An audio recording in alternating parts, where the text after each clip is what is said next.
Hello, hello! Welcome to another episode of Tomes and Tunes. I am your host, Arielle, and this is episode 87. 87 episodes of talking about books and swapping songs with songwriters from around the world. This episode is going to be a little bit different than what I typically do, and I'm really excited to try this out. We'll see how it goes. I think it's going to be okay. In fact, I think it might be really great. This is what happened.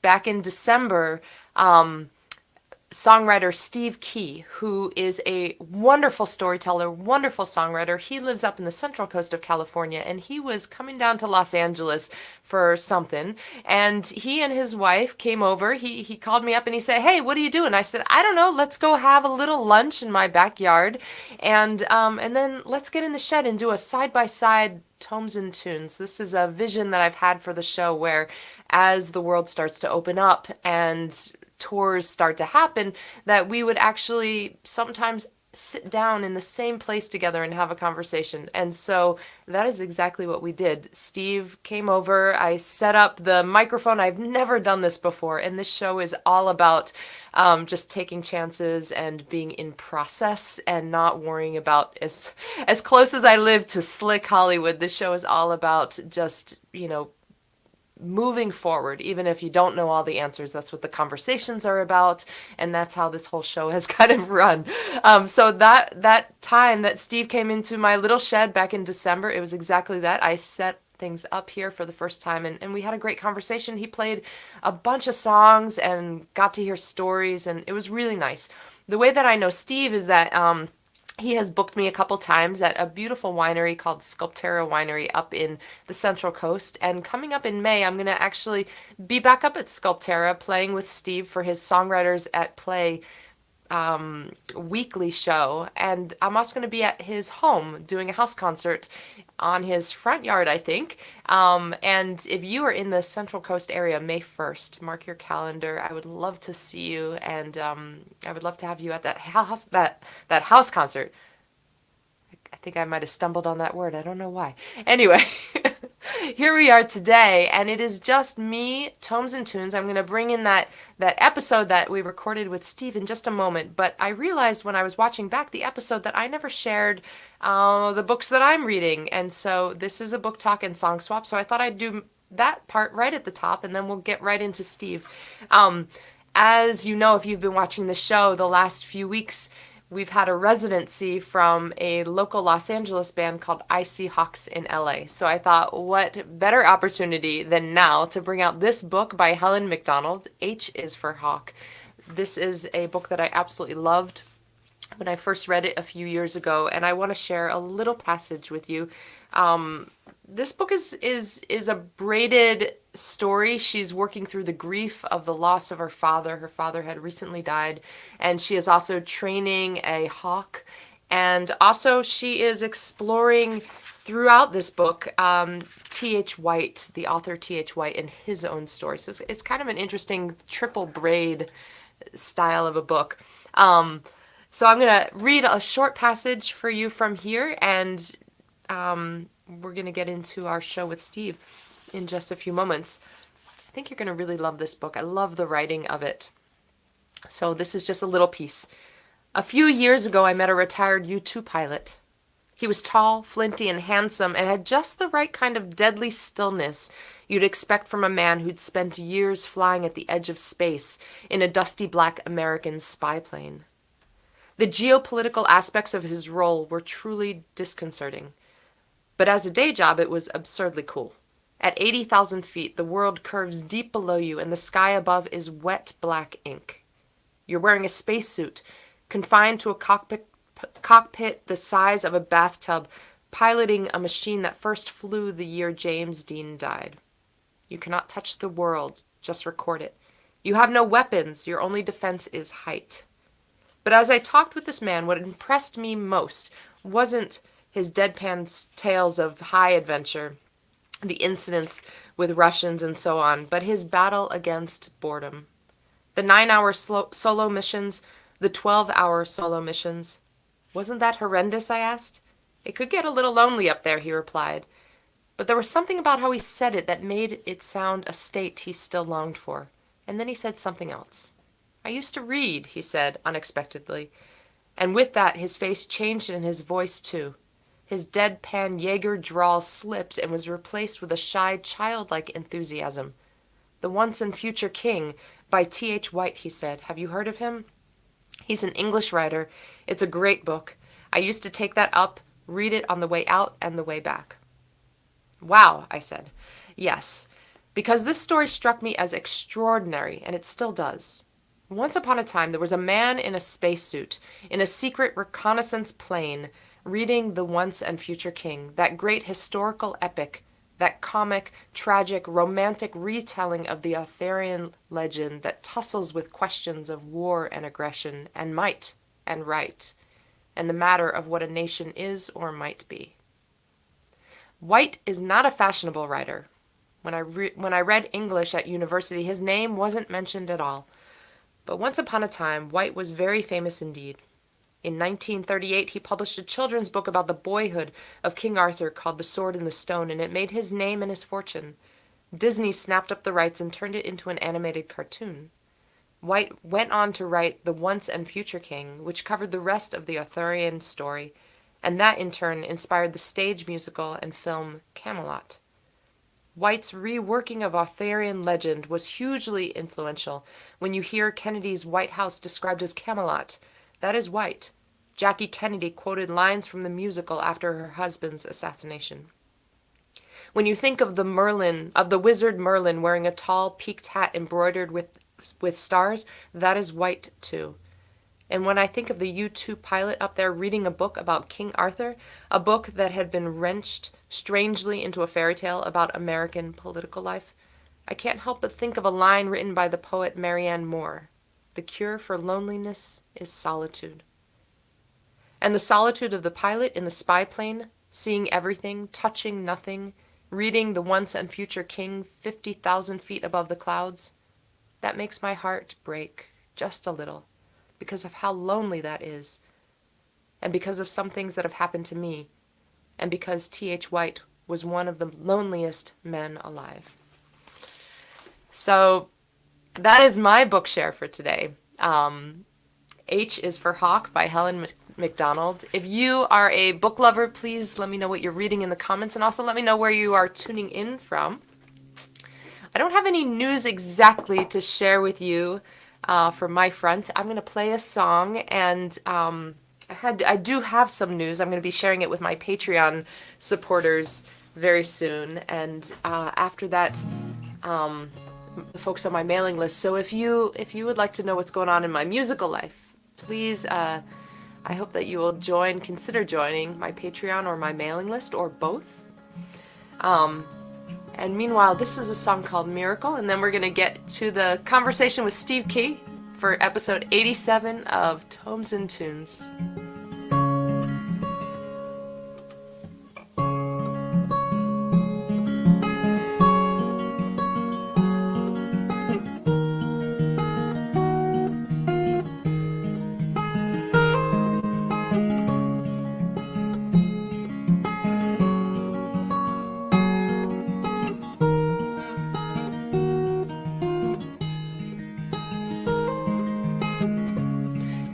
Deep in the Pacific, I sink my feet into the foam, looking out on the horizon where the ocean touches the unknown. Hands and knees beside a tide pool, filling buckets for a mold,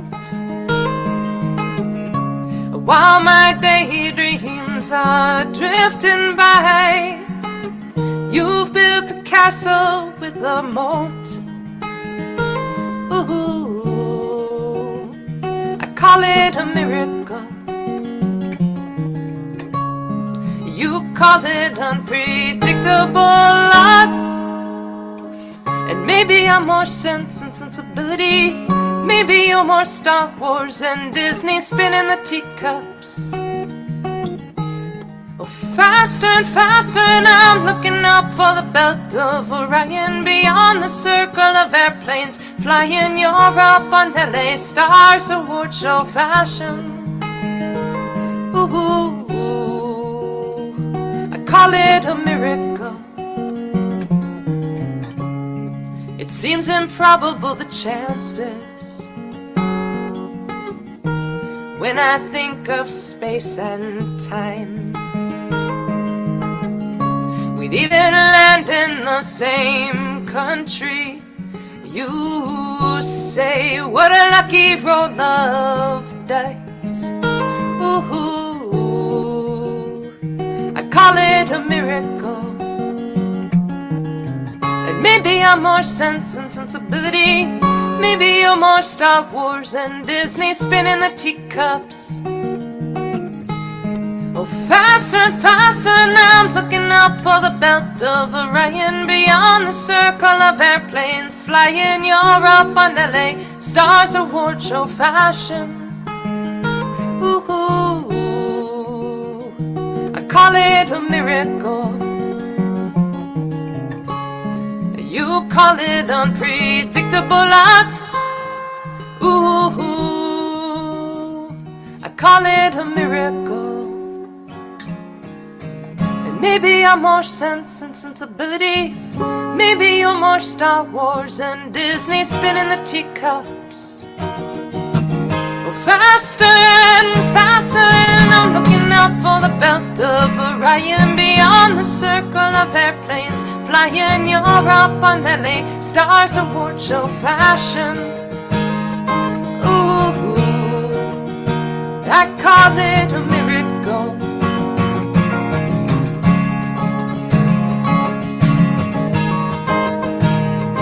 Ooh,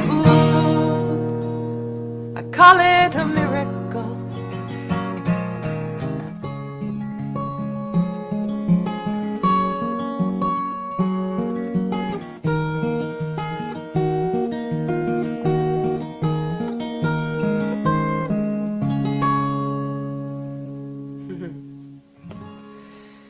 So that's my song, Miracle. It's not yet recorded. New song. Played it a couple times on this show in the past. Thought I would bring it in today. I am very excited now to bring on my conversation with Steve Key. You will see us right here in this room, and hopefully this video will work. So here we go. And if you are watching, I'm going to be right here hanging out in the comments. Chime in. I would love to know where you are, what you're reading, and just to say hi. So let's see how this works. It's like these. Lots of sheds. They probably do them in basements too. And up in the attic. Oh yeah, the attic. How many great songs have been written and recorded in attics? I bet there's been a bunch. Very nice. Welcome to another episode of Tomes and Tunes, and the first one side by side. I am Ariellesilver, your host, and as of this taping, we have had 70-something guests on the show. A show where I talk with songwriters around the world about books, and we trade songs, we talk about who knows what will come up. And Mr. Steve Key is my guest today. He is based up in the Central Coast of California, and he was coming down to my neck of the woods, and he said, hey, got anything going on? And I was like, well, let's get in the shed. Sure. Let's play, let's talk. So, this is my first episode where I've actually had a side-by-side guest, and when I started this show in March of 2020, of course, Los Angeles and pretty much the whole world was on lockdown, and this show started as a way to connect with other songwriters anywhere, despite the lockdown, despite the geographic distances, and it's become a really great way to meet songwriters all over the planet, really, and find out how they're navigating not just COVID and pandemic times, but just how to navigate having a career as a performer, as a artist, as a creator. It's kind of an unconventional path, and it's been a very inspiring series so far. When I started the series, I was thinking, well, inevitably, we're not going to all stay in lockdown forever. I'm not going to stay in this little 10 by 12 shed in the far corner of my backyard forever. And so what would I do? And I was thinking, well, if ever I have a show on a Thursday, hopefully there'll be another songwriter around and we can sit on the lip of the stage and talk about books and get a little bit nerdy between sound check and the show itself. And we don't have a show, and it's not Thursday that we're taping this. But even so, this is sort of like the maiden voyage, I guess, of that other iteration of the show. You did invite me to do the Zoom version of the show. I did. And, That's true. and I was the one that was the Zoomophobic. I don't know why. I just haven't caught on to the whole Zoom thing. I have not been a video star. I'm not really much of a radio star either, but I've done a whole bunch of radio interviews over the years where it's just me and the DJ in a room probably smaller than this shed. Really? Oh yeah. Oh, the tight spaces they put you in to do live spots, and you wonder if it's going to sound, because there's only one microphone, and you wonder if it's going to sound any good over the air, but it usually comes out sounding pretty good. Well, we'll keep our fingers crossed. Yeah, there you go. Well, Steve, I think it made sense to me when I learned that you were not going to do the live stream, that you haven't really been live streaming. Makes sense to me because you perform a lot in person, and you sort of do a lot of shows that are outdoors. Right. Up in your neck of the woods, there are a lot of wineries. It's wine country, beautiful California area, and I think a lot of those places have been open for music outdoors, maybe not for the whole pandemic, but for a lot longer than the indoor venues have been open.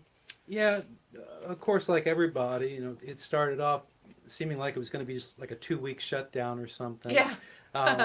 May 1st. My steady gig up north is at Sculptera Winery in Paso Robles, and actually they've employed me for almost 11 years now. January we're going to celebrate our 11th anniversary, and so we had a shutdown in March. I came back like end of May and did some shows into middle of July. We probably should not have been. I don't know, the county health department let my boss know that we probably should not have been.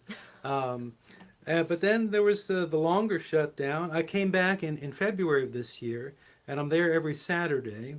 And it's pretty unusual, I think, to have a weekly gig that goes year round. Used to be 11 years ago when I started doing Sculptera, every show was indoors because they didn't want to make too much noise, or they thought the neighbor in the farm next door was going to complain. And the neighbor complained anyway, so they started putting our shows out in the garden and just, dealing with the neighbor. We're currently in the building walls phase with the neighbor. The neighbor built 2 very large walls. They kind of look like drive-in movie theater screens. They're about that large, and there's 2 of them back to back to buffer the sound, I guess. And the winery responded by building their own walls, which kind of serve as a place to hang art and historical photos. Oh, the walls you've been over there? Yeah. Yeah. Okay. Yeah, that's the Hatfield versus McCoy's wall versus wall. Well, the funny thing about that wall with the history of wine, that's the one that you're talking about, right? Mm-hmm. The history of the... Sculptera, for probably most people watching this, listening to this, have not been to Sculptera Winery. But I tell you, if you end up in this area of California, you should definitely visit. First of all, the wine is delicious. Second of all, it's gorgeous grounds. It's sculptures and art and live music, thanks to Steve. And it just feels, if you end up in the gift shop, of course there's beautiful jewelry, which I drool over, but it feels like a very art supportive location. And so that wall that you're talking about, I thought, oh, that's just another quirky art piece for this winery. It was a response to the neighbor building his walls, and I bet theirs looks nicer than his. I don't. It's kind of a strange story. I don't know why I brought it up, but there you go. The neighbor my old songwriting friend Chuck Brodsky has a great song about the come heres and the been heres. Um, so that's what it kind of is in Paso Robles. There's all these new wineries, and then there's all these neighbors who've been there many years before, and they thought they were living in a place where they're going to have all this quiet and peace. And then here come all these limos and wine tours and people filling up the parking lot. And you know their peace and quiet has been disturbed, and it's kind of hard not to blame them for feeling like that's an intrusion. Um, Sculptura has become very popular in the last couple of years. It used to be just kind of off the back roads. A lot of people got lost trying to find it going back there, but now it's become a destination. Somehow it's been picked up, and um, people come out with large parties to see all the bridal parties coming out there, and um, we still get our steady listeners, and it's still a place where I can do original music, and nobody's ever really questioned that. Once or twice I've heard that there have been complaints about certain songs where people didn't like the subject matter, but very seldom, very seldom. Basically, I have free reign to book whoever I want, and I've done that. I've had some great performers over the years. It's really amazing. The nice thing about it is that we're kind of midway between LA and San Francisco, and doing things on a weekend afternoon. So the way I used to do my bookings was I would just go through the listings online and say, who's got a Saturday night show or a Friday night show who might have a afternoon off and wouldn't mind coming through. And I got some great touring players to drop in, for a few songs while they were on their way to playing a show somewhere else, and that worked out really well. Not so easy to do these days. I'm hoping in the new year we'll see a lot more touring acts coming through.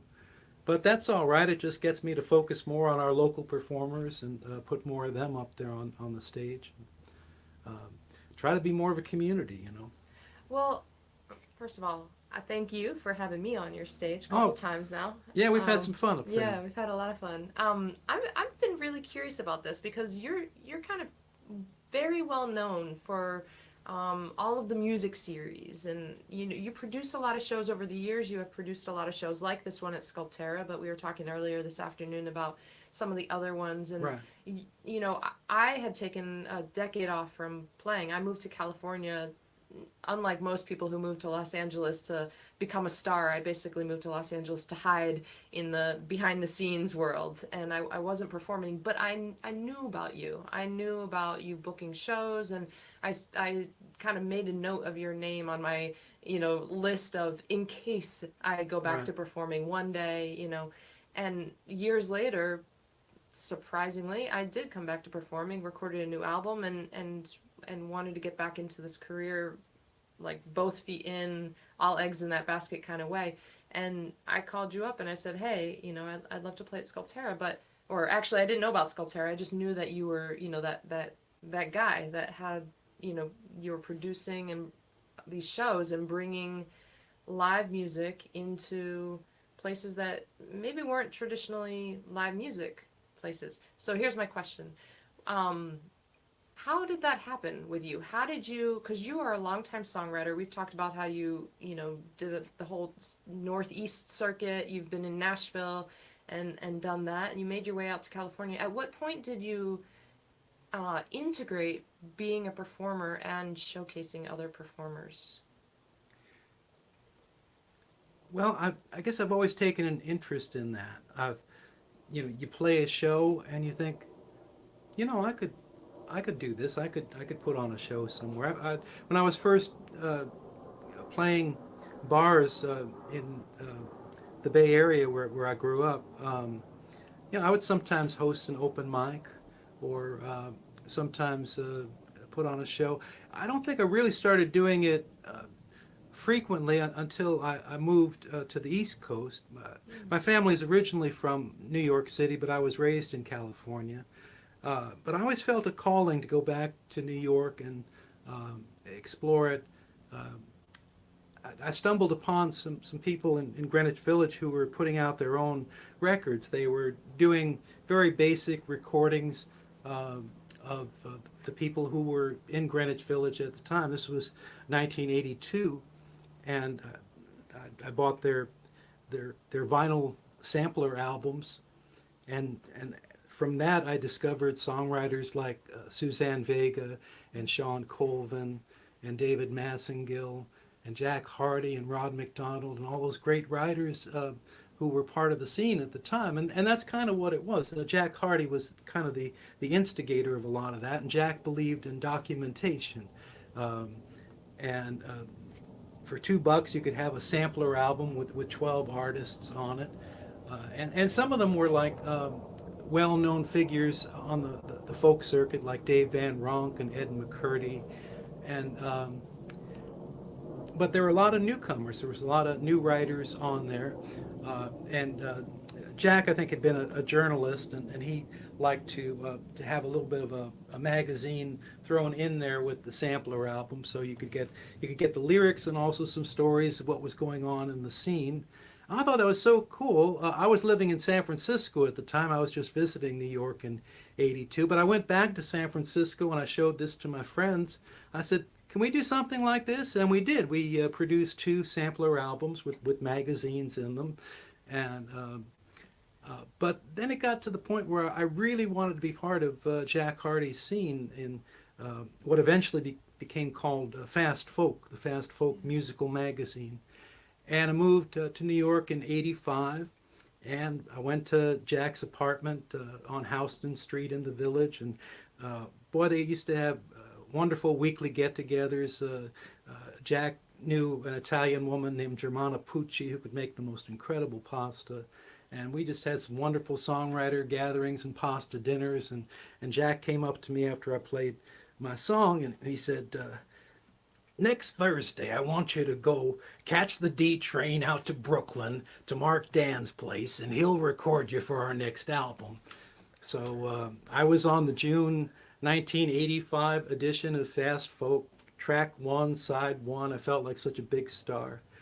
And I ended up recording 4 songs for Fast Folk, and it was a big part of my development as a songwriter. And I guess it was also an inspiration for do-it-yourself, because I knew a lot of people who were making their own records, creating their own shows, maybe renting a church space or something and creating a concert series. So I got into doing that. There was a little group up in the Riverside neighborhood of the Bronx, the Ethical Culture Society, and they had a lovely little kind of a church space. And we started a series twice a month. We called it the Uptown Coffee House. And we would book touring musicians and local musicians and have our little coffee house concerts. And I would follow some of the Fast Folk people up to Boston and play some of the Unitarian Church coffee houses up there, or out to northern New Jersey to play some of the folk clubs that were located in nature centers of all places. But that's where they would have their concerts once a week or once a month or something.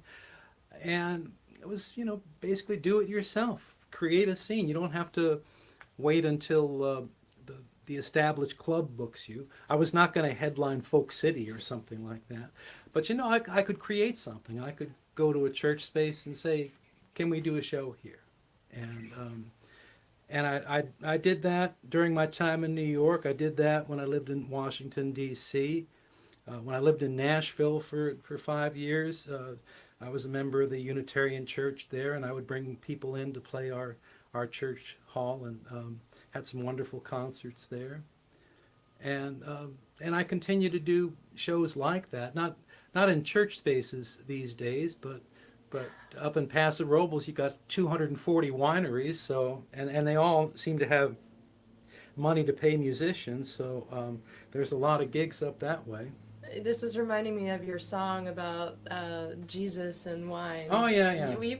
You Want to hear that one? Yeah, do you have that? Oh, do of course. Have that under your fingers? Yeah, it's a fairly new song. I've been writing a few with a singer named Cynthia Ford. And so my pitch to Cynthia was, Cynthia, you're in a band, you play wineries. I play a winery every week. We should write a wine song. And so we wrote this little thing. glass of wine puts the devil in me. I spend my Sundays at a winery in California. I'm living the dream.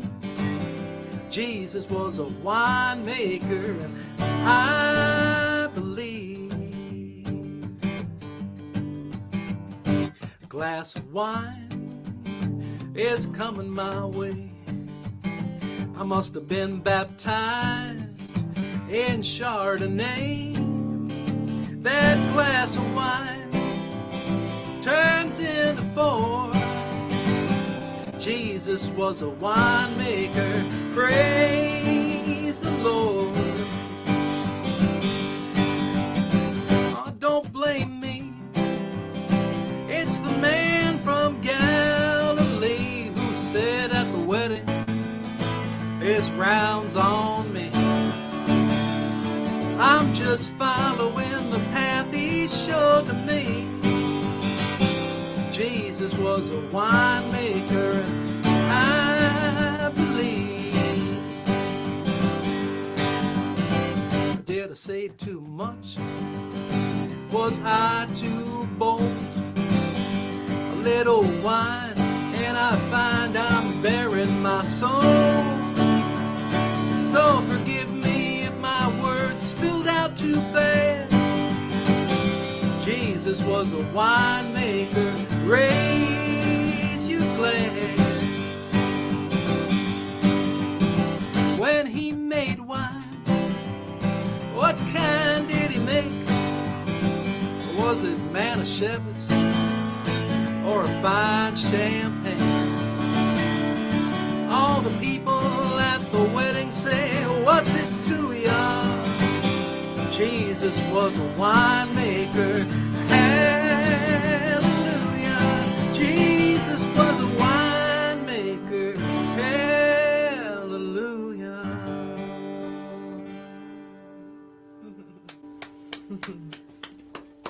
Yeah, I like that one. Thank you. Yeah, thank you.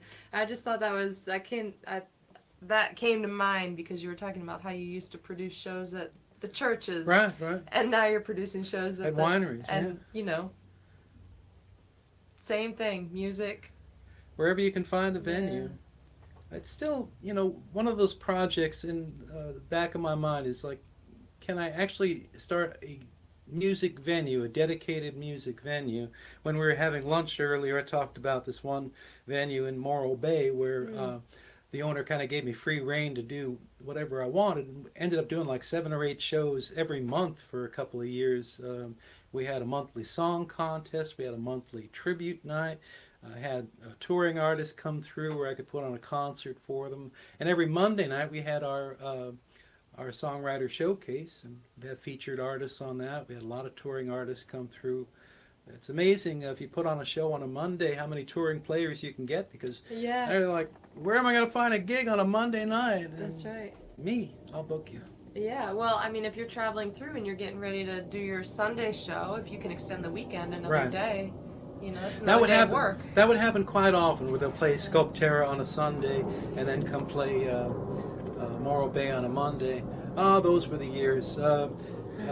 During our we had a few years where we were producing about 200 shows a year in various places. And we're in rebuilding mode right now because a lot of the venues either went out of business or changed owners or something, or some of them just haven't come back because they're still like temporarily closed almost 2 years later. So actually, my wife Bonnie and I have gotten into just hosting house concerts, because That's right. we live in a house. It's not a very big house, but it doesn't rain very often, so we can put on afternoon shows on our front porch and bring out the camp chairs and bring out the folding chairs, and maybe we get 15. Our original goal was if we could get 10 audience members to show up and pay $10 for a performer. Well, there's a $100 gig for a performer. Not a bad thing. Maybe sell some merchandise, which is kind of hard to do these days. But house concerts, they still seem to buy merchandise. But then we got these touring players who, they're coming from Nashville and they're coming from other places, and so now we charge a $20 suggested donation, and we don't sell tickets or anything. It's whatever people want to pay at the door, and we figured we can fit as many as 20 out on our front porch. Now we're pushing it. We've got our next show. We're thinking there might be 25 or 30 people coming out. That's a good turnout. And maybe we need like a real venue one of these days. I don't know. It's still in my mind that I would like to create a full-time venue. I'm wondering if I'm starting to get too old to create something like that. But it's been, because when I was playing the folk circuit, there were places like up in the Boston area. There was a club run by a couple, longtime husband and wife team, the Donlands, and they kind of got into folk music accidentally, but boy, they got into it in a big way, and they created this space called Passim that was a really major place on the folk circuit. But Bob died, and Raylin, his wife Raylin, did not keep the venue going, but the community came together and created a nonprofit organization, and so now the Club Passim, as it's called, is back as a major venue on the folk circuit, and Yeah. also an educational venue Yep. as well. Yeah. Yeah. So that kind of thing is very inspiring to me, and I think, why not? Why couldn't I Create the do Passim something? of the Central Coast. Why not? I love it. I think it could use Yeah. it. Well, I think every place could use it. I think Los Angeles could use it. I mean, you got some great venues. I love the Hotel Cafe. Mm-hmm. I played an open mic last night, and I thought, oh, this is going to be horrible. It's in a bowling alley. Nobody's going to be listening. It's going to be horrible. But they created this beautiful little space. It's just a little bar next to the bowling alley, but a wonderful system with QSC speakers and a sound man working the board, and a nice stage, and the host gets up there and says, this is a listening room. If you don't want to listen, go to the bar in the back by the bowling alley. But in here, we're going to listen to songs. And people were encouraged to get up there and play their original songs. And, I mean, there's so many writers. It was only one song apiece. But I got to hear some really good songs, and felt like when I played my little 5 minutes of fame, that people actually listened and appreciated what I was doing. And it's kind of a rare thing, Yeah, but those are the precious. Those Yeah. are the gigs. Yeah, those You know. are the gigs. Yeah, there's a nice little space up in Ojai called the Ojai Underground Exchange. Yeah, I've been hearing about that. Yeah, it's a Bernie Larson and Cassidy. They run this place. It's a 50-seater, and it's a listening room, and it's great sound, beautiful room. Just like a little black box with 50 chairs and a stage. I did a show with Bernie once. Oh, I was producing tribute shows in Santa Barbara, and we did a Jackson Brown tribute, yeah. and Bernie used to play in Jackson's band, so he came out Oh. and played the tribute. Oh, that's fun. He's a great guy. Yeah. I mean, Jackson Brown and Bernie Larson. Yeah, I I've met Bernie at the been one. hearing really good things about it. Yeah. Bernie had like a recording studio up that way, and so I've been hearing good things about what he does in Ojai. Yeah. Well, I'm curious about, because you're not just producing songs, you're actively writing, and Sure. you play at all these, I don't know if you play all the shows that you produce, but you play a lot.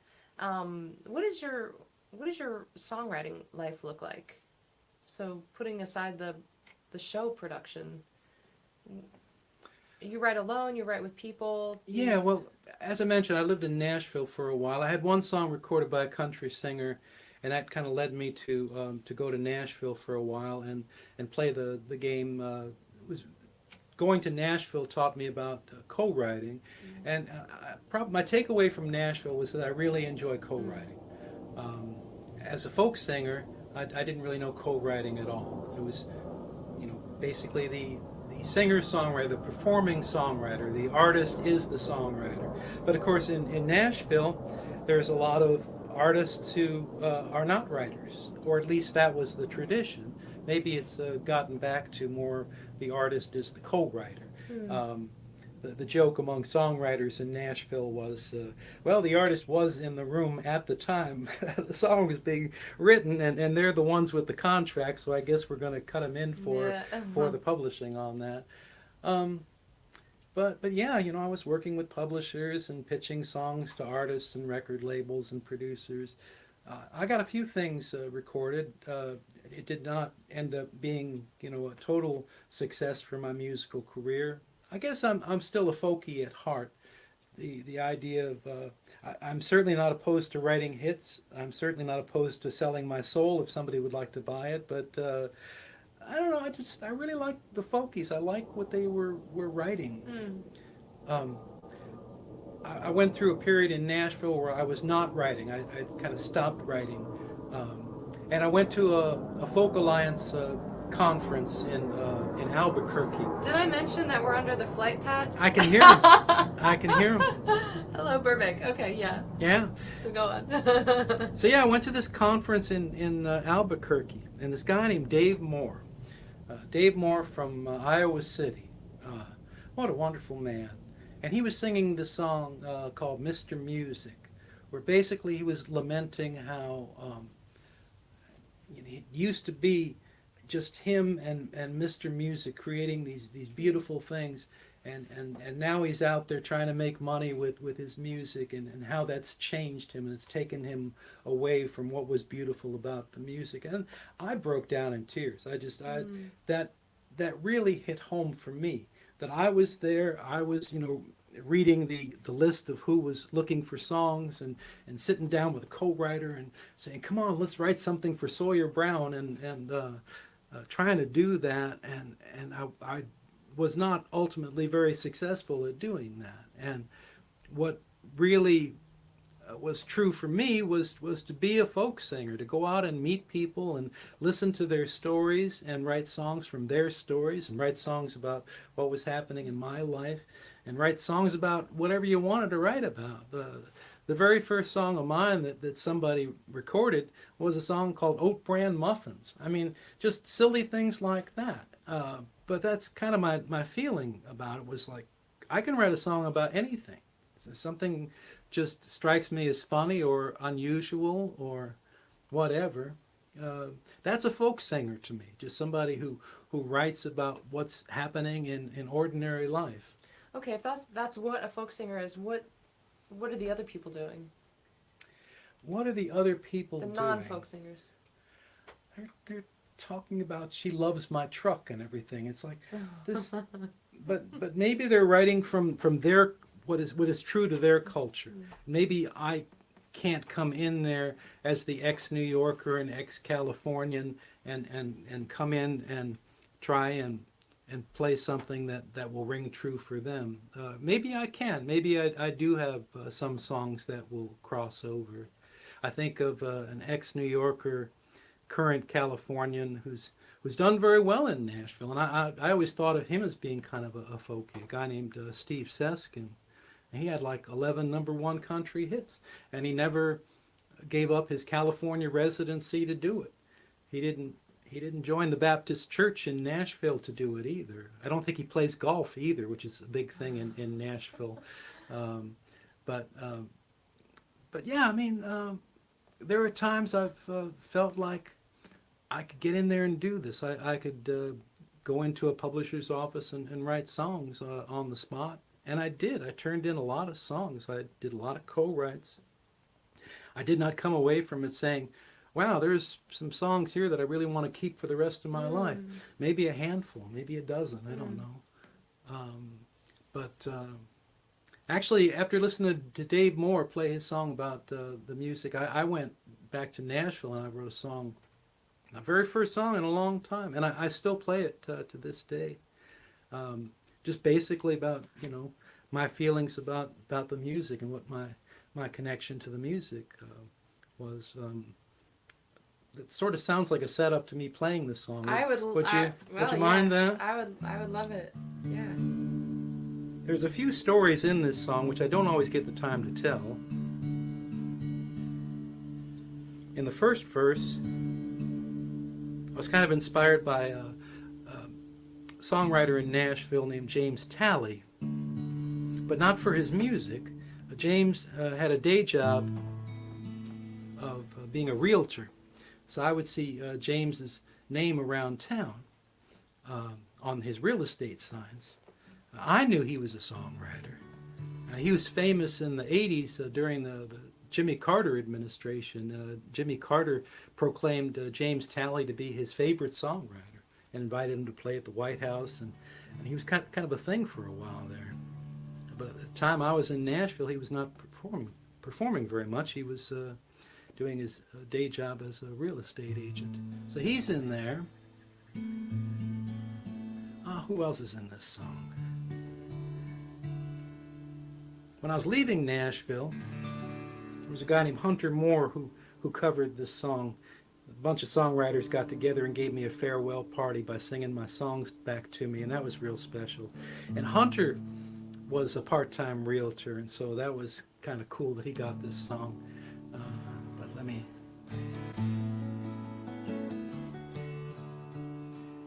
The wrong side of town in Nashville, back then at least, was the east side of town. That's where I had my weekly Writers' Night show at a place called Radio Cafe. These songs are like houses on the wrong side of town, priced right for the market, but no buyer can be found. I fill them up with furniture, I build them strong and safe, and if it's only about the money, I'd rather sell real estate.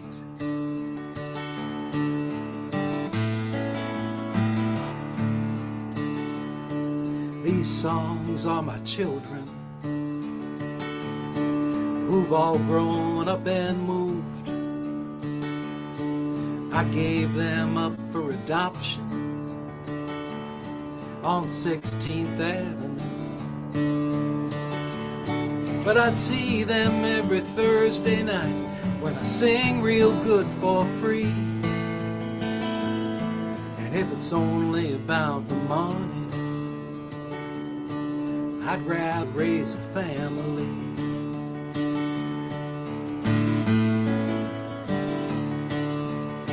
You see, long ago, I took a road heading out of the Silicon Valley in a 68 Plymouth Valiant, headed up Interstate 5.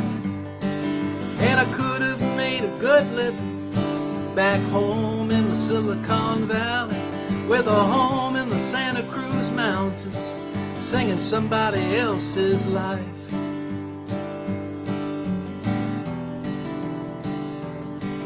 These songs are my garden, I planted in my soul.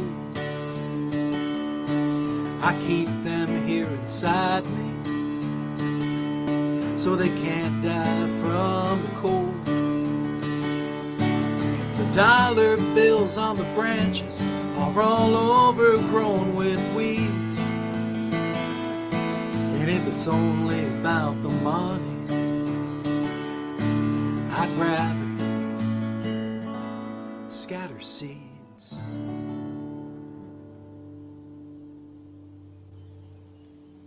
So I'm not sure if I answered your question about what I'm doing with my songwriting these days. I do still enjoy co-writing. I mentioned Cynthia Ford earlier, co-writer of Jesus Was a Winemaker. And she and I have gotten together and written a few other ones, and we might be doing some other projects together. We're still in the development of that. I recorded an album in fall of 2019, some new songs and some of my older songs, and I was really happy with that. We did. It was the first time in many years that I had brought in a drummer and a bass player and a little bit of backup, not really much. We kept it pretty sparse. I sang my own harmonies, but I thought the record came out really good, and I had thought, well, maybe I'll go out and look for gigs on the road like you're talking about doing. You know, maybe I'll just take this as my calling card and see if I can get some gigs out there. And then everything shut down. And then I'm sitting at home saying, what is it that I do for a living? Mm-hmm. How am I going to get this together? And producing shows was not an option. I did not make the pivot to video that a lot of musicians were able to do quite successfully. Um, Marketing is not my middle name. I don't know. I just haven't quite been very good at that. Um, I write songs. I like singing. I like playing to a live audience. I like collaborating with other musicians. I like producing shows. And that's about it. What else can I do? So what did you do in March and April and May of 2020 when things shut down? A lot of Netflix. Ah, A lot of New York Times crossword puzzles. on paper? I think on paper. And you use the app? I use Okay, the app. me too. I use the app. It was, Netflix, so Queen's Gambit, yep, did Queen's Gambit. The Crown. My wife is more into The Crown than I am. I'm not really a Crown person. Yeah. But, when I was in my 20s and 30s, I watched movies in theaters like every week. Maybe when I lived in New York, I might have done movies 3 times a week and plays the other 2 times, and didn't have a lot of gigs back then. But boy, I sure saw a lot of movies and plays. And I'd still prefer that. I still prefer going to a movie theater. I love the Laemmle theaters around here, and those kind of films. Those, I'm not really big on the multiplex films, I guess. So what did I do during that time? I did contemplate doing other things. I had a few friends who worked for hospice. And I thought, well, maybe that's something I could apply my music to. Actually, two women I knew passed away, and I was able to go to their bedside in some of their final moments and share music with them. And that felt kind of meaningful as something that I might want to do. And I actually applied for a job. After years of not really having anything resembling a resume or anything like that, here I am trying to put together some kind of pitch to see if I can get a real job. I went out and bought Dockers. I don't have any. I don't have anything resembling business casual clothes, but I did. I tried to get myself together for the interview, and I worked up a couple of songs that were popular back in the 40s, because they said, well, you're going to be playing to people in their 80s who want to hear songs they know. And so, okay. Walked in there with If I Only Had a Brain from Wizard of Oz, and 16 Tons, the old Merle Travis song from back in the day. Didn't get the job, but I tried real hard for that one. Otherwise, I don't know. I don't know if I can go back to, in Nashville I had a job working in a restaurant. Could I do that kind of work again? I'm not sure if I could. Not sure if I could get back to doing those kind of jobs.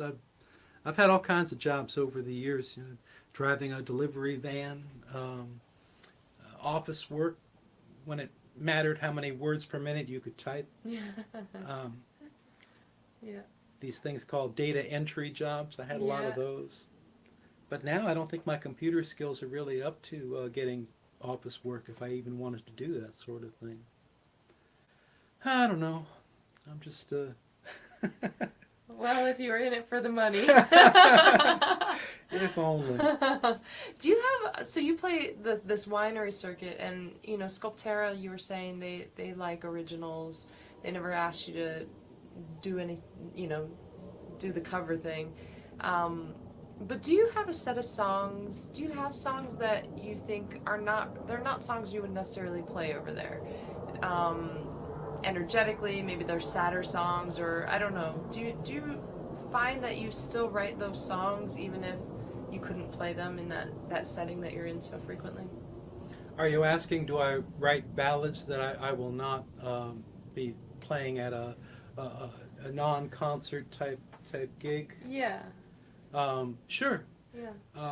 If the ballad comes to mind, sure, I'll write a ballad. Sometimes it seems more likely to write something upbeat, because I'll notice that the audiences are responding to something more upbeat. You may recall a song I was doing called "I Live in Your Vacation," kind of a little swingy number about living in Pismo Beach, and people seem to enjoy that, so I play that a lot. And I think, what else can I write that would appeal to an audience like that? But I love to get the killer ballad too. That people come up to me and said, "You made me cry. Are you happy now?" It's like, well, yeah, I am, because I did my job. Yeah. So yeah, I'm a sucker for a really good ballad, and if I can write something to make people feel something. I heard somebody say, that people don't go to concerts to watch people play their instruments perfectly. They go to feel something, and I hope that's true. Yeah. But I know some people do go to concerts to see, masters of their instrument. Sure. Yeah. I just consider myself to be a picker. I never studied the guitar or studied voice. I guess I've studied songwriting a bit. I've attended some songwriting classes here and there. So I'd like to think I've studied the craft a bit, but no. Well, what about that song that you just mentioned? I'm curious about kind of both sides of it. The Pismo, Mm-hmm. the Pismo song you just mentioned. Would you play that song? I could. That's more in the category like Jesus was a winemaker. Yeah. That's kind of more of a silly little thing. And then maybe we can hear one of those. You want a ballad too? Yeah, a ballad after that. All right.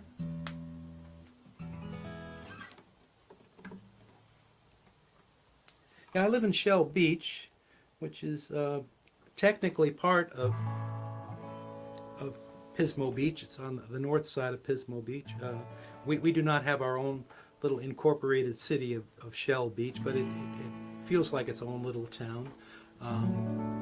And my wife inherited a little bungalow that her parents had bought us like a second home back in the 60s. A little, little beach house. Just a real small place. But all around us, a lot of those older bungalows have been torn down and more modern two-story buildings have been created. And so I guess I had all that in mind with this song.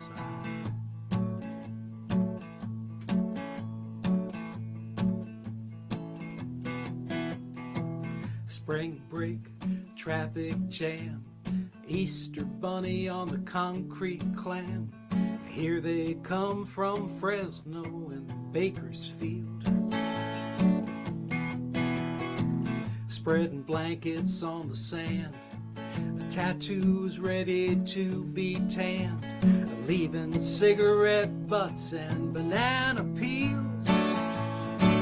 I live in your vacation, your holiday destination, a little place that you call heaven, down the road from the 7-Eleven, right off of the 101. Spend your money and have your fun.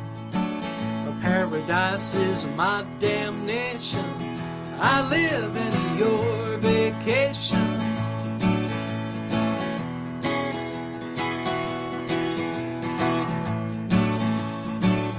My neighborhood used to be little bungalows by the sea. Now there's many mansions all around, rented out as Airbnbs for party people and their ATVs. Oh, it's getting way too loud in my sleepy town. I live in your vacation, your holiday destination, a little place that you call heaven, down the road from the 7-Eleven, right off of the 101. Spend your money and have some fun. Oh, paradise is my damnation. I live in your vacation. Oh, I would never stand in line for a bowl of clam chowder. I hope I never paid $10 for a beer. When I see that sunset, oh, I could not be say how blessed I am to live right here. I live in your vacation, your holiday destination, a little place that you call heaven, down the road from the 7-Eleven, right off of the 101. Go to Puffers and have big fun. Paradise is my damnation. I live in your vacation. Paradise is my damnation. I live in your vacation. Very nice. Oh, thank you. Nice shout out to Puffers there too. Oh, what the heck. We love Charlie Puffer. Gotta support your neighborhood bar. Man, I can just see the line of people waiting for the clam chowder. Oh, they're out there. Yep. Out in front of the Splash Cafe. The Splash Cafe, and legendary. and then the place not too far from that sells the cinnamon buns. Oh, right. Yeah, that's very popular too. Yeah. Old West. And then is it Grover Beach that has all the you can drive on the beach? Is that Grover Beach? What a horrible thing to do. I walked on that beach one time, and I felt like I was in one of those post-apocalyptic Mad Max sort of movies or something, with all these vehicles on the coming sand. down. Oh man, just tearing up the place. And then this one songwriter, a friend of mine, works for the government. He's the guy who goes on the TV news and talks about particulate matter.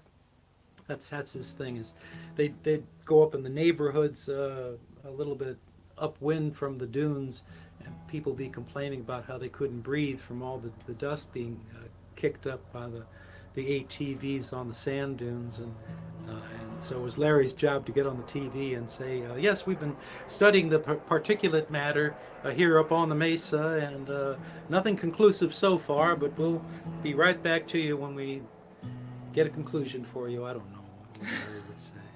Particulate matter, that's what stuck out for me.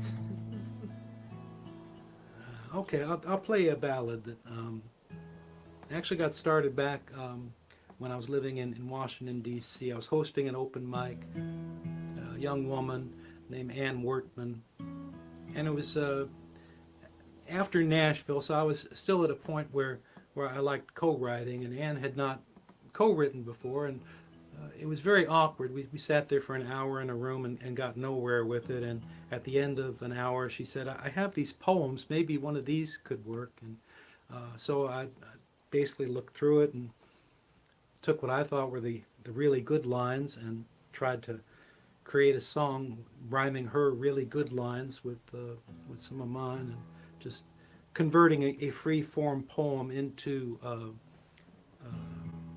more of a song poem.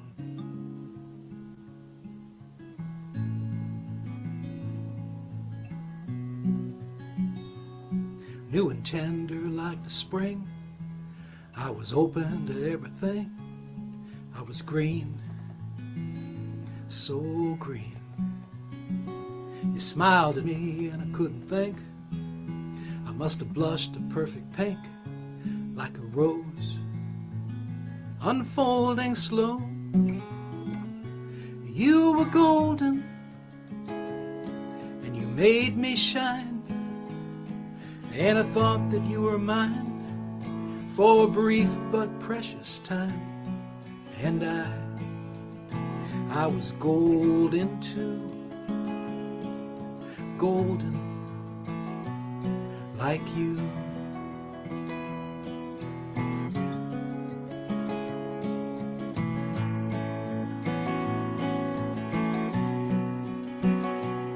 You were silent, strong and deep, a lake full of mystery. You were blue, so blue. I was burning with your love, every night, never enough, burning red, oh so red. You were golden and you made me shine, and I thought that you were mine for a brief but precious time. And I was golden too, golden like you.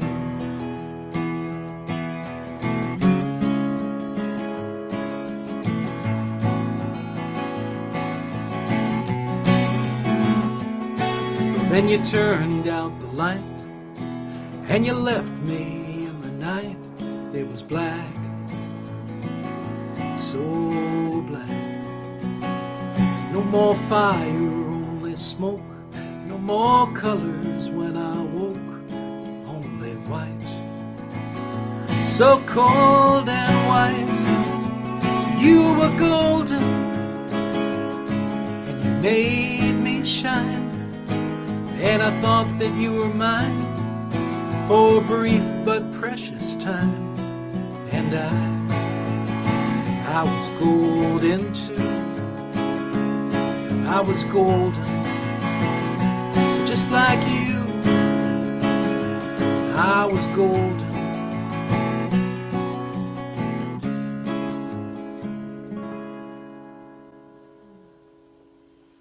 That's lovely. Thanks. You know, I just found myself realizing that, you know, when you listen to a song, you know, it's 3 minutes, give or take. You know, the chorus repeats or the refrain line repeats. There's generally a good amount of repetition. And then there are those chords where there's no lyrics at all, where there's just sound and, you know, in those spaces, it's not silent, but it gives you a moment of silence. It gives you time to think about the line that just went by, or, you know, as it's repeated over the course of the song, you feel something differently as it goes by. And as you were playing that, I realized that I'm a slow reader. I like to read books that are. I'm not really into page turners. You know, I'm not a Dan Brown reader, and I like to read books where the language is causes me to pause. That the sentences, the ideas, or just the language, the way that it, you know, a phrase is put together. I sort of read the way I listen to music. I just realized that while I was listening to your song. You mentioned movies and theater. Do you read? Sure. What do you like to read? And yeah. Every now and then I will read one of those page turners. And after I finish them at 3 in the morning, I think, God, if I'd just been like eating French fries or something and knocking it back with, you know, Pabst Blue Ribbon or something, I just, you know, feel so awful. It's like, why did I do this? But I read all kinds of things. Sometimes I'll read, you know, the article in the New York Times that says the 10 best of the week or something, and so I'll go to my library and see if they have any of them, and yeah, I mean, sometimes it's nonfiction, sometimes it's fiction, sometimes it's short stories, sometimes it's novels.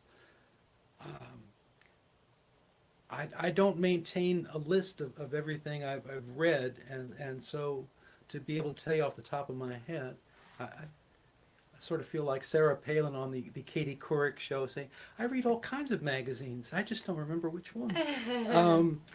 No, I'll tell you some specific ones I've read.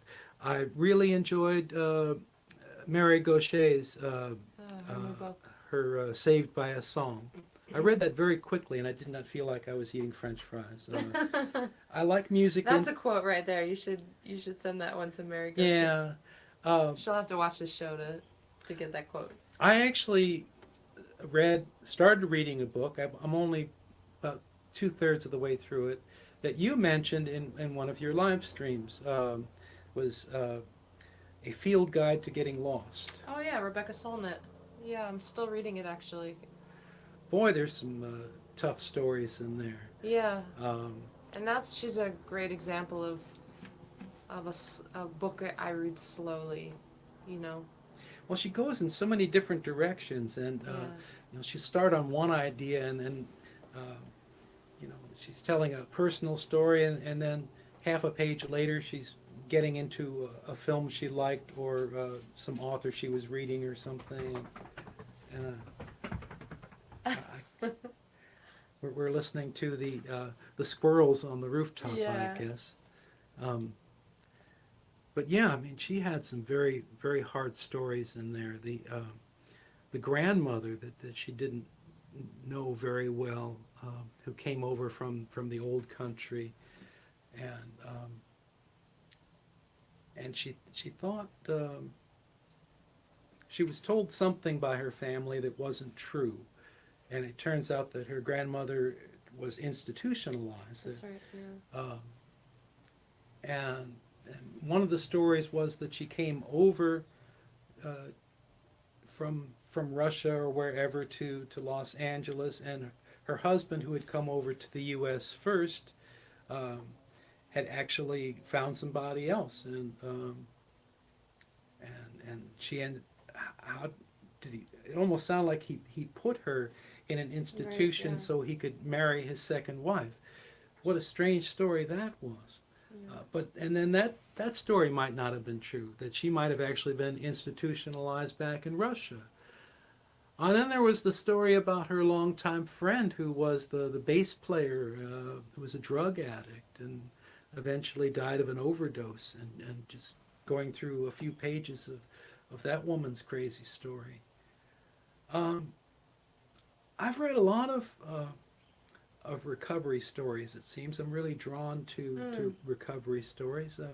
I've written several songs on that theme, and my wife is very much in that world. She does a lot of service work with 12-step groups, and I find myself drawn to those stories. So I'll read some books about that.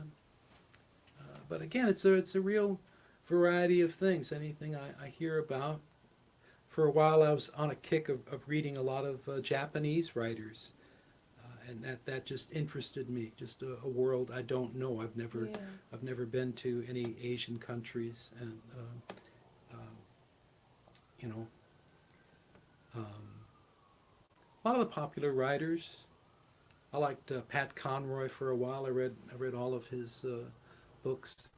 And yeah, every now and then I'd get sucked into the whole detective genre. I remember when I was living in Nashville, there was a guy named Stephen Womack, and he was writing Nashville-based detective novels. And I got together with one of my co-writers, because Stephen Womack had written this book where the one of the characters was a musician who played often at the Bluebird Cafe. And so I said to my co-writer, let's write that song that she sings at the Bluebird Cafe. Because he describes it, but he didn't actually quote any lyrics from it or anything. I said, well, and so we actually approached him at one of his book signings and gave him the song and all that. And of course, nothing ever happened to it. But yeah, sometimes a book will inspire a song. I remember years ago reading Charles Kuralt's book called A Life on the Road, and I ended up writing a song based on that. Never got it to him. I liked the novelist Ann Tyler. I read almost everything she wrote, and I did write a song based on her book called Dinner at the Homesick Restaurant, and I sent it to her. And she's, you know, her characters in her books have this thing called bread and butter letters, where it's like part of their upper class training to always send a thank you note after they've attended some function or something like that. Like on the way home from the party, you write your bread and butter letter as a thank you to your host. So Ann Tyler wrote me a very nice little thank you note for I sent her a CD which included that song, and I had another song on that album called Letters You Don't Send, and she said, I like that song better because it's you're talking about the lost art of letter writing. Even back then, I put that that CD out back in the mid '90s, I guess, and even back then, it seemed like letter writing was on the way out. Mm-hmm. Um, but Well, my guest last week, Genevieve von West, she has a podcast called Postcards. oh yes, That's entirely devoted to postcards. She reads postcards right. on the air, and so maybe letter writing is out, but postcards are in. well, you never know. I mean, I wrote a song about the demise of vinyl records, and here records are coming back. Yeah. Vinyl is selling more than CDs these days, and I've got a garage full of CDs that I don't know what to do with. Yeah. Coasters. Maybe so, maybe so. Wall decorations. Yeah. Um, oh goodness, there was something on the tip of my tongue there. Shoot. Oh, your first album. What was your first album? It was called Between Trains. It was 1988. I was in New York at the time, so I did this whole New York themed thing. I was the cover photo is me at the 96th Street subway stop, and all the songs on it were kind of on that city theme. Did a few covers by writers I knew. Christine Lavin was a big part of the fast folk project, and so I covered one of her songs. She's a very funny writer. And David Ray Jr., who I'm still in touch with. I met him in 1977 at a bar in San Jose.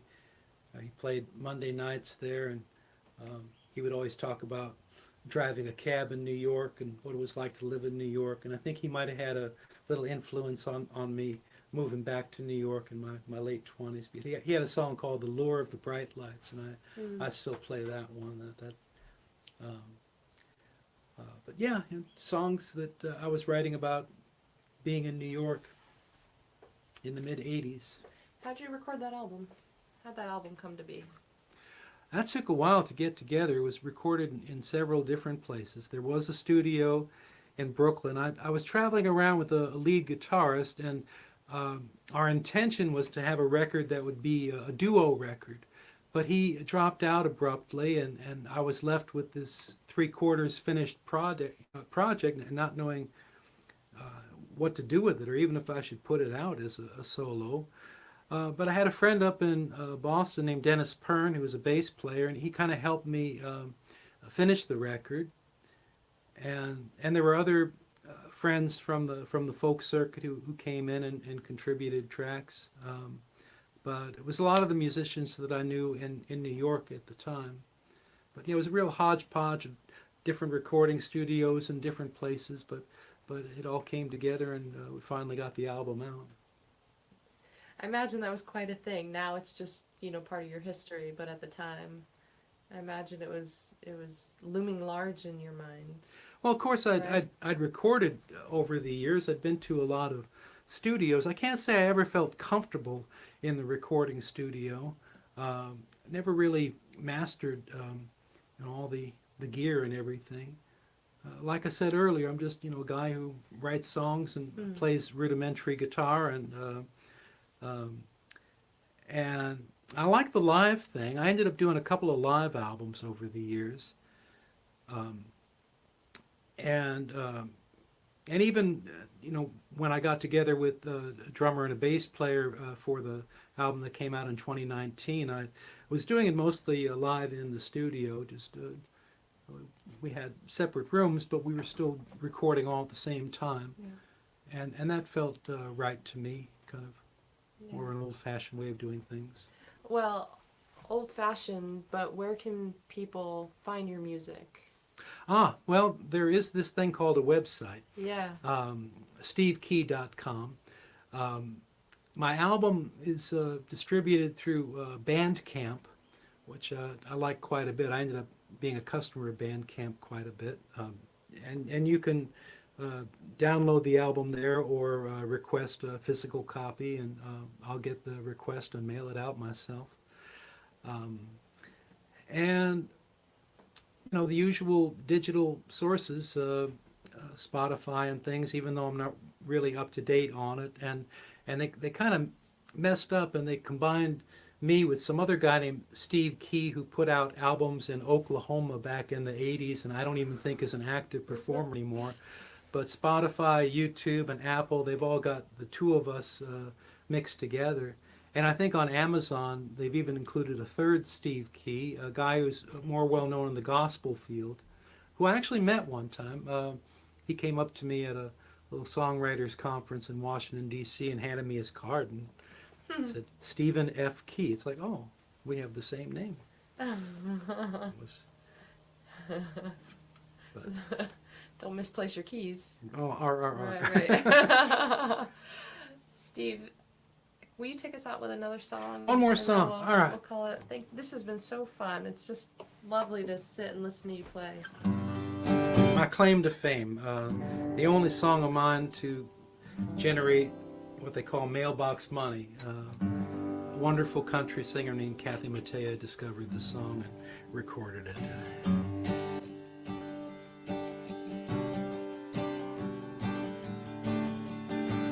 I'm spinning like an old turntable, 3 speeds going nowhere fast. I hesitate at the door to the future, holding on to my bittersweet past.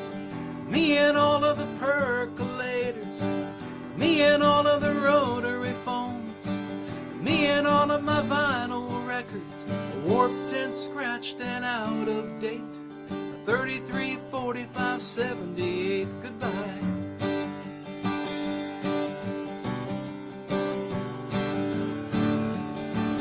Got friends from the old hometown, and we used to work at the hometown news.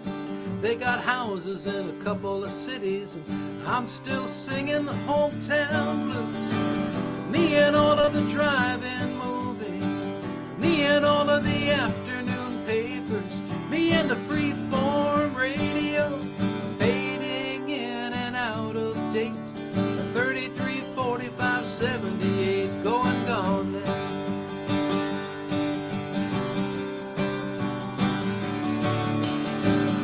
Talk about a Great Depression, I hear the drumming of the war machine. I wonder if I'm stuck in the past, or if it all repeats just like a CD. I'm following the railroad line, it's another job in another town. I skip around in record time, and I try not to notice the candle burn down over me and all of the rust belt workers, me and all of the hot type printers, me and all of the family farms, auctioned off and out of date. 33, 45, 78, singing whoa, the percolator and a whoa, the rotary phone and a all of my vinyl records, warped and scratched and out of date. Hey, I'm feeling like a 33, 45, 78. 33, 45, 78. 33, 45, 78. Goodbye.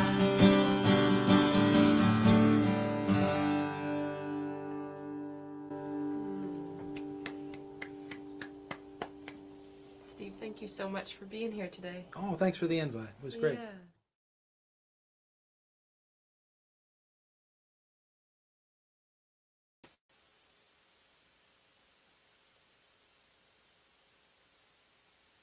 Oh, my sound is on. There we go. It was really fun to hear that whole session again. It was so fun to have Steve here and to just sit back and listen to him play songs and tell stories. I hope you enjoyed that episode.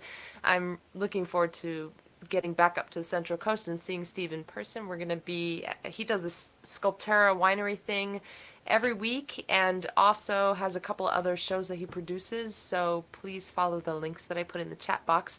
You can find all that information on his website, and I will be up there in the Central Coast with him the last day of April and the first day of May, playing a house concert in his Shell Beach home. What can I say? Part of the show is, for me, just getting the opportunity, of course, to talk with songwriters and learning how, for me and hopefully for you as well, how we can support independent artists and independent musicians. I am one of those independent musicians, but I'm also a music lover. And it's it's so important for us to sort of keep the energy flowing. Nowadays, a lot of us grew up with those 33, 45, 78s. We knew how to support music, how to support the artists. We would go down to the record store and buy their work.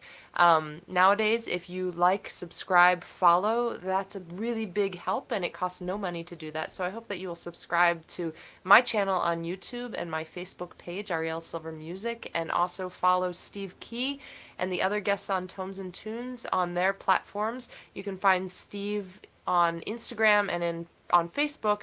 I think in both places, Songwriters at Play. You can follow that and also find him on Facebook. But I think the Instagram handle is Songwriters at Play.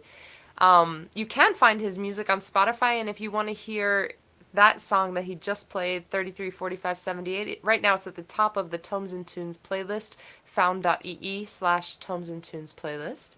And that's a Spotify playlist, and you can hear that song by Steve and songs by all my other guests on this show. So I hope that you will give that a listen, and likewise follow all of those artists. If whoever you like, just follow, subscribe, heart, all that stuff. It's a big help. What else to tell you? Next week we finish up our Icy Hawks in LA residency here on Tomes and Tunes with our fourth and final Hawk. Paul Marshall is going to be on the show next Thursday. So I hope to see you. I hope that you are doing well right now, and I hope to see you next week. So take good care. Bye-bye.